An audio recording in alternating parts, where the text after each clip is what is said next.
Hi, good afternoon, Vincent. It's lovely to see you. Thanks so much for joining us. All here to talk about novelty. How are you? Good, very good. Looking forward to the Christmas break, as probably everyone. Absolutely. A bit weird to be thinking about Christmas break. It just doesn't feel right. But you've definitely got the tipple that we definitely need to help us with the festive season. So before we get into all of that, I'm really keen to hear about you. You and Lukas started the business 2016, and I love the way you describe yourselves as two Germans in British tweed. So please tell me all about it. How on earth did you start? Yeah, so it all started actually in 2015. Lukas and myself were both from Germany, and we're even from the same region. But the first time we met was at a football game in the stadium of Newcastle United against Chelsea. So that's now a bit over 5 years ago. And yeah, and we became friends. We had both a passion for drinks, especially when you're living in Newcastle. There's a lot of nightlife. So yeah, craft spirits at that time were strong in coming, also craft beers. But at the same time, for two Germans that have always drunk tea, the British tea heritage and all the history is just so very different. It's a lot deeply rooted, and yeah, and we just enjoyed getting into it with afternoon teas, hot toddy here in the north. So yeah, that's where all started for us: inspiration, tea, and alcohol. And absolutely perfectly, football, tea, and alcohol. And you decided to cold brew it. I believe you were one of the first to do that. Cold brew tea and then add spirits to it. I mean, it obviously was a very cold Chelsea football game, and that you kind of needed a bit of both tea and alcohol. And for sure. I think the funny thing is that we always expected that in the UK, in a country like this, that loves their spirits, in particular gin, but also the teas, why there's nothing that actually combines it. And we have one, it's the Earl Grey tea with gin, which is our British version. I always say it's a real G&T. And so we started with literally trying matching teas and spirits in our own kitchen.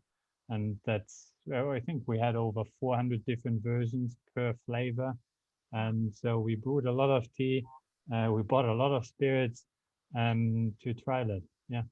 And was this part of your education at the university? Is this what you were studying, or did you just go off piste? As Yeah, good question. So it started within the master program that I was working on that concept, and that's where it kicked off. But then afterwards, it was just me and Lukas deciding that we want to give it a go and see whether we can make it to a viable business. And the Newcastle University did support us in a very early accelerator program to be able to trial and do the product development, as well as doing focus groups, testing how it's being perceived. Because it could have been easily the case that our target group here in the UK says, you're Germans, you don't understand how we're drinking tea and spirits, it's separate, get out. But that wasn't the case. People loved it, people loved the idea, and so we kept going and launched in Phoenix, in Newcastle, in April 2017. You're absolutely right, because tea is an institution. I know I've gotten it wrong a few times, and it has been get out. So it was touch and go, I'm sure. Yeah, I mean, as I said, we were developing it for over 6, 7 months, 8 months in our own kitchen, and the cold brewing was definitely a big game changer for novelty, I would say. As you said, cold brew is our own concept that, especially in tea, was still new, and it is still actually. But then combining with spirits was a very different thing again. So yeah, a lot of trial and error, but I think we got there in the end. And I'm sure you had a lot of friends willing to participate in the trial and error research and development stages. Yeah, whenever we drink novelty, we're just doing that for the business. It's called quality assurance. Absolutely, yes. So, we keep it professional. 100%, totally understood. But you've had a really interesting journey as well. I mean, you've been on, well, here in the UK and in Germany on the Dragon's Den, and you've got some really great taste awards under your belt so far. So really interesting. Tell us a bit about the Dragon's Den, because I know our dragons on this side are not always the nicest. How are the ones in Germany? So, I mean, it's definitely an experience. We learned a lot from it here in the UK. I think that's now 2.5 years ago that it was filmed. And I mean, we got 3 offers, but it was just not good enough. And so we declined in a nice way. And then a year later, we tried it also in Germany, and we were successful there. So we have a German lion on board. So it's not dragons, it's lions in Germany, the Cape of Lions. And yeah, so that was very, very good. It's obviously a great way to get the product out and to showcase it, but also for us, it was always to also find the right investors that can help us. And our lion in Germany, she is a very successful businesswoman with a family business in the back, and with an own hotel brand and chain. Obviously, with COVID, all a little bit difficult, but extremely helpful and supportive. And tell me, your manufacturing. Are you manufacturing here in the UK? I'm thinking, Brexit, a lot of businesses are having to look at where on earth they are when the doors shut, if the doors shut. So are you manufacturing here in the UK, or have you got sites overseas as well? Both is the answer. So we started off with production here in the UK, but as you said, with Brexit in sight, we needed to basically build a foundation for further growth. And that means also considering the consequences of Brexit.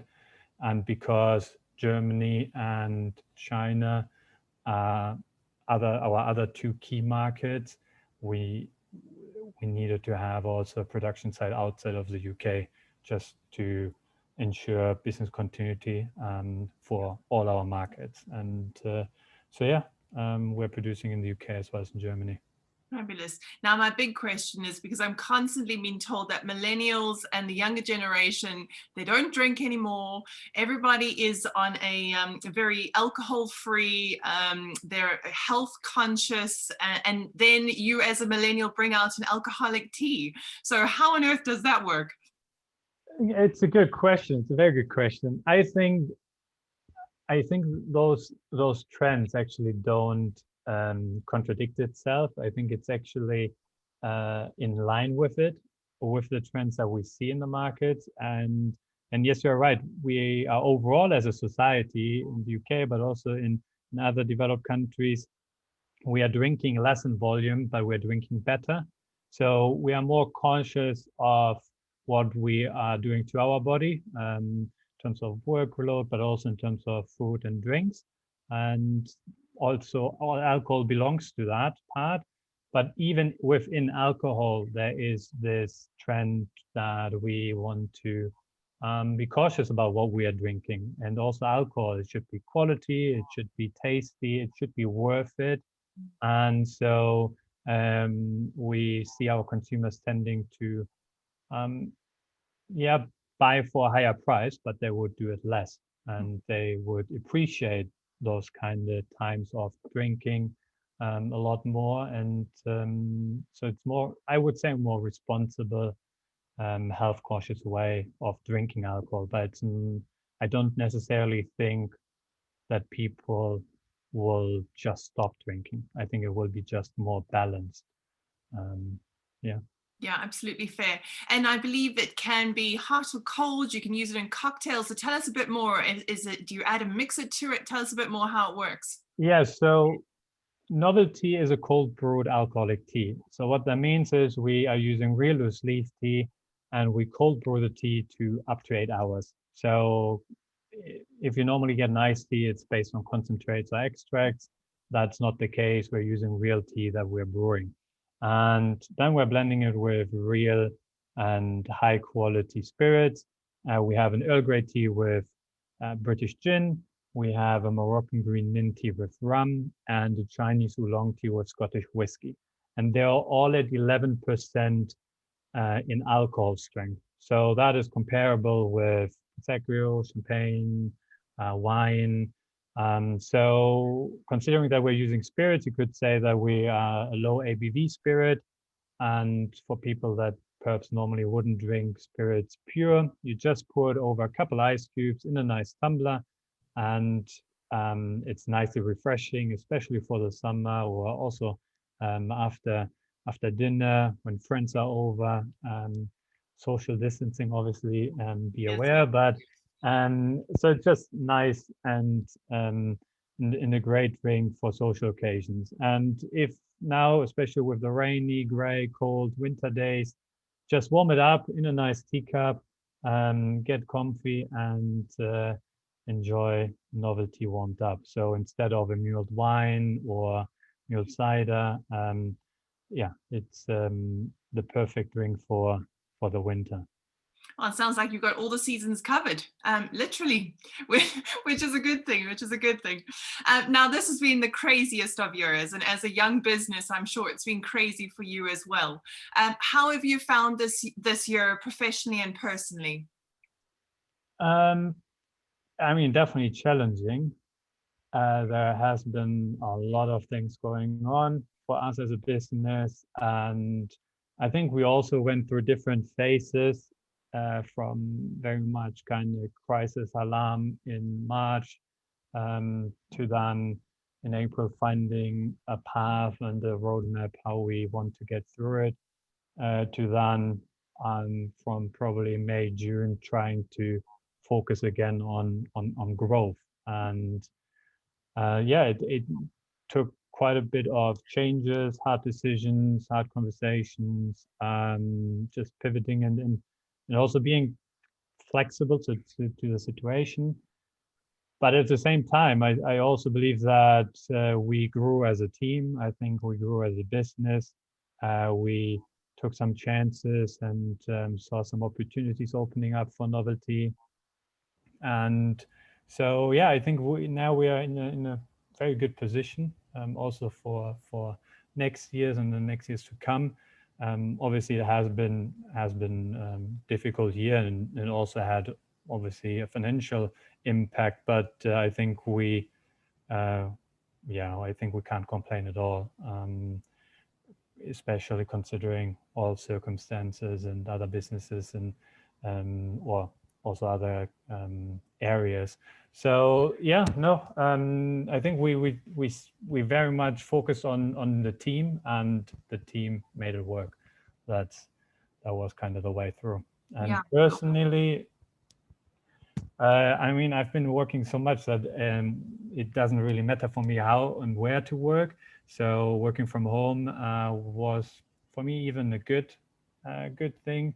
I did probably a lot more sport than in the years before. So despite not having any vacation, having or doing a lot of sport was key for me to stay as balanced as possible.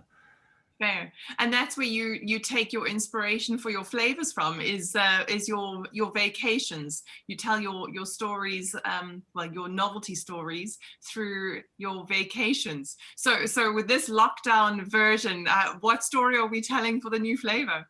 Yeah, good question. There are actually a whole lot of ideas in the pipeline.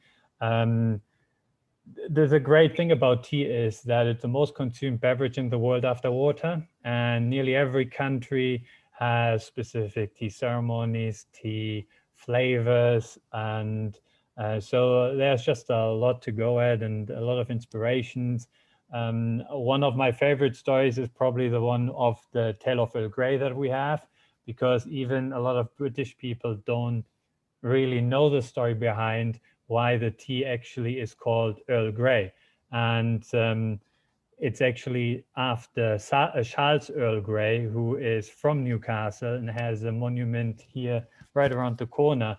So for us, kind of also a story, because that's where we started off with Noveltea. And so Earl Grey tea with British gin is just, came natural to us. And Moroccan mint with rum, I've been in Morocco, and it's just absolutely lovely. So after COVID, if you get a chance, definitely worth to put it on the travel list. China also inspiring for sure. It's also one of our markets. It's the oldest and largest tea culture in the world. So yeah, and we just launched our limited edition, which is called Celebrate. It's spiced black tea with Scottish whiskey. So that brings actually quite a lot together. It brings chai tea, or the flavor of a chai tea, which is Indian based, and then also kind of the Scottish whiskey, especially in the winter, that you have warmed up with some spices in there as a way of a hot toddy or mulled wine. So yeah, there's a lot of flavors out there. Yeah, and it seems like there's no need to travel. You've got it all covered, so you don't have to go anywhere in the near future. I am looking forward to traveling again. I'm not going to lie. Last year, I went to Thailand. In the north of Thailand, there are also a lot of tea gardens, also a great place to visit. So no, definitely looking forward to be able to travel again. But for now, staying safe is a priority. Absolutely. And the most exciting news is that you guys have just landed £1.4 million worth of investment. I mean, that's nothing to be sneezed at. So what on earth, tell me about that journey, and what on earth are you going to do with all of that money? Yeah, so that has been quite a long journey for the investment round. Originally, it was planned to be, I mean, we started basically beginning of the year, but COVID obviously also came and disrupted that process. And we showed that we are very resilient, that we can grow this despite a crisis like that, and that hasn't been there. And that we have a plan for further growth in the next 3-4 years. So Mercia, but also Crowdcube investors and the Future Fund allowed us to raise 1.4 million. And this really gives us now the chance to plan mid and long term, which we haven't been able to do. So really gives us certainty and also the way to really drive the growth in a sustainable way also. So yeah, the investments will be in NPD, marketing, and people team to really drive our strategy and execution. Well, that's great. Congratulations on that. That's enormous. And like you say, maybe there'll be the occasional trip, well, research obviously, trip associated in all of that, which is great. And how is that? Has it changed at all your markets? Are you focusing on retail? Is hospitality and food service something that you're looking at getting into? Where's your main market focus? So our main market focus also already pre-COVID was retail, and we not much focus on trade.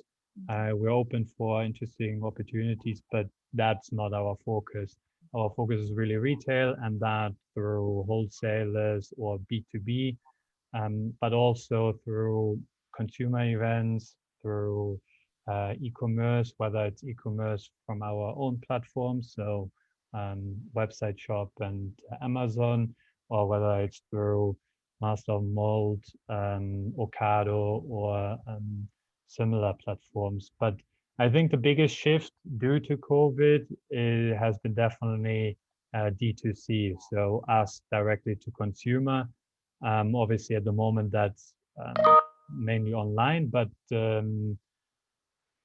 as soon as events are possible, that will be also a big driver for us. It has been in the past, and I think it will be again after that. And yeah, I think also in the terms of marketing strategy, I think D2C will be a larger part and stake of our revenue and our sales channel, but also retailer through nationals is definitely a big aim for us in the next 12 months. Yeah. And for other young businesses out there looking at 2021, what are your thoughts? What are your thoughts for the future? What advice can you give other than hang in there?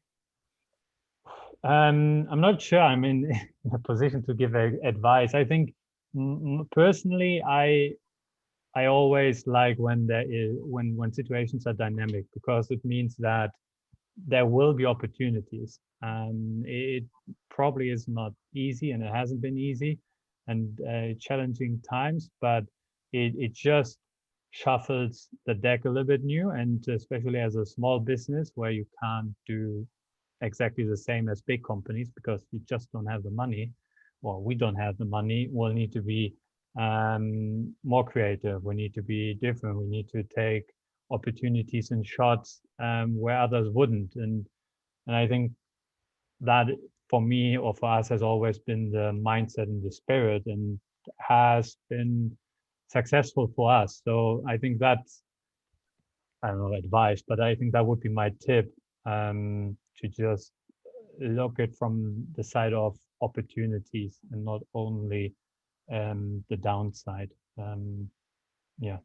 No, absolutely. Well, that's a brilliant place to end.